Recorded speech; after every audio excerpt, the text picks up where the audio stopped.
રામ ખેડૂત મિત્રો, મારું નામ ચાવડા ભાવેશ અને આજે આપણે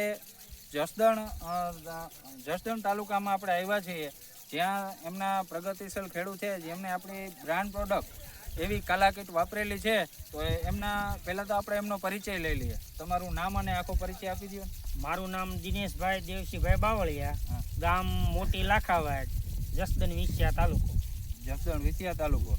તો તમે આ કાલાકીટ વાપરો છો, તો આજે તમે મગફળીમાં નાખી છે, તો આનાથી શું ફરક છે?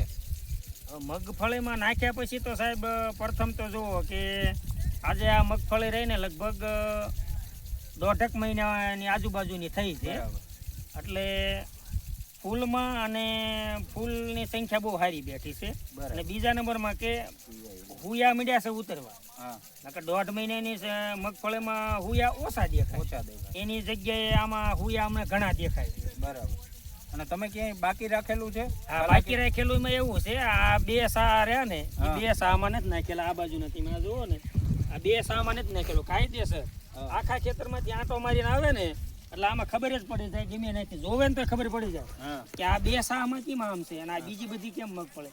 એટલે આ 2 સામાં કાલાકીટ નથી વપરાણેલું, અને બાકી અહીંથી ના 100 વીઘામાં મેં વાપરેલું. તો ખેડૂત મિત્રો, તમે જોઈ શકો છો કે આમાં કેટલો ફરક છે. આ 2 ચાની અંદર નથી આવેલું, ત્યાંથી પછી આ નાખેલું છે, તો એમાં તમે મગફળીના ગ્રોથમાં જ તમે જોઈ શકો છો.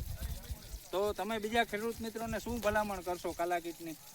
મારું તો એવું કહેવાનું થાય છે કે તમે ડીએપી 2 થેલી વાપરતા હો તો એની જગ્યાએ 1 થેલી ડીએપી વાપરો, ને 1 થેલી ખાલી અખતરા પૂરતી તમે કાલાકીટની વાપરો. 1 બેગ તમે વાપરશો ને જે કોઈ વસ્તુમાં વાપરશો, કપા, મગફળી, ગમે એમાં તમને રિઝલ્ટ 100% જોવા મળશે ને મળશે. ઓકે, તો ધન્યવાદ ખેડૂત મિત્રો. જય જવાન, જય કિસાન.